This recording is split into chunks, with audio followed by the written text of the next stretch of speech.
Fair. It was not unfair. You had plenty of extra time. Ms. No, I Owens. did not. Ms. Owens.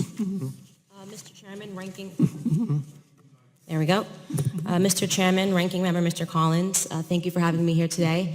I received word on my way in that many of the journalists were confused as to why I was invited, and none of them knew that I myself was the victim of a hate crime when I was in high school. That's something that very few people know about me because the media and the journalists and the left are not interested in telling the truth about me because I don't fit the stereotype of what they like to see in black people. I'm a Democrat. I support the President of the United States, and I advocate for things that are actually affecting the black community. I'm honored to be here today in front of you all because the person sitting behind me is my 75-year-old grandfather. I've always considered myself to be my grandfather's child, and I mean to say that my sense of humor, my passion, and my work ethic all comes from the man that is sitting behind me.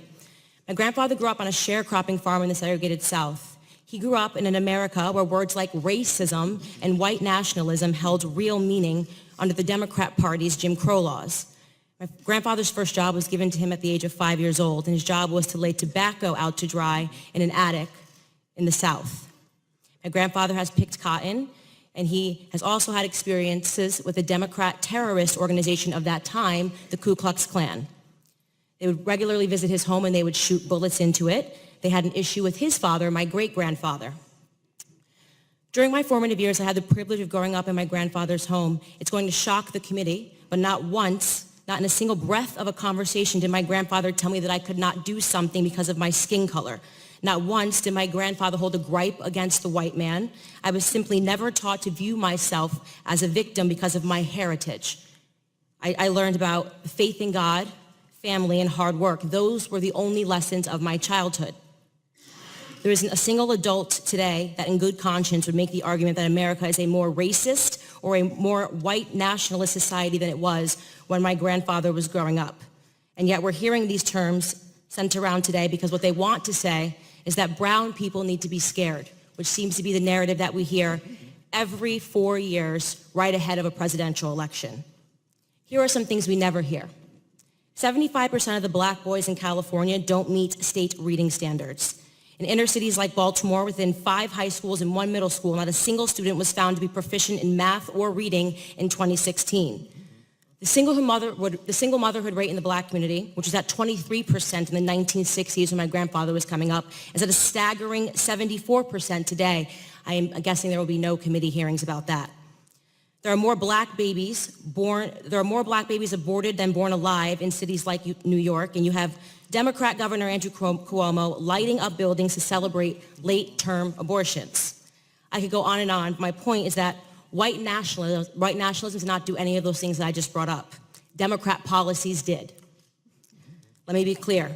The hearing today is not about white nationalism or hate crimes. It's about fear-mongering, power, and control. It's a preview of a Democrat 2020 election strategy, same as the Democrat 2016 election strategy.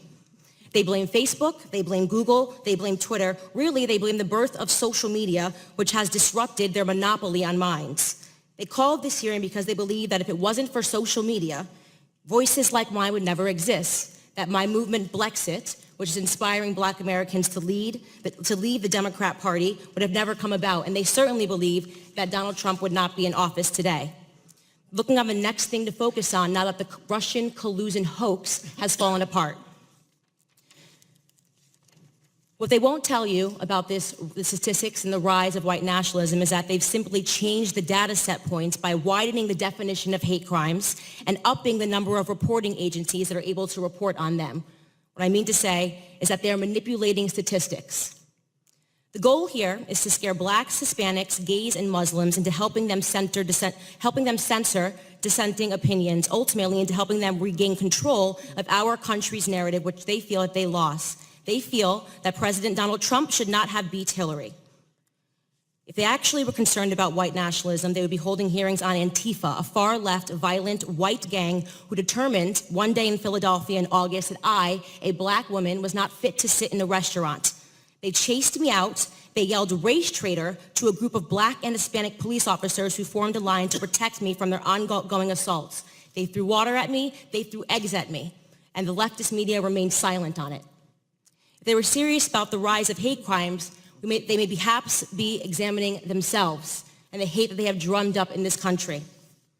Bottom line is that white supremacy, racism, white nationalism, words that once held real meaning, have now become nothing more than election strategies. Every 4 years, the black community is offered handouts and fear. Handouts and fear. Reparations and white nationalism. This is the Democrat preview. Of course, society is not perfectible. We've heard testimony of that today. There are pockets of evil that exist, and those things are horrible, and they should be condemned. But I believe the legacy and the ancestry of black Americans is being insulted every single day. I will not pretend to be a victim in this country, and I know that that makes many people on the left uncomfortable. I want to talk about real issues in black America. I want to talk about real issues in this country and real concerns. The biggest scandal, this is my last sentence, in American politics is that Democrats have been conning minorities into belief that we are perpetual victims, all but ensuring our failure. Racial division and class warfare are central to the Democrat Party platform. They need blacks to hate whites, the rich to hate the poor, and soon enough it'll be the tall hating the short. The time of the witness has expired. Ms.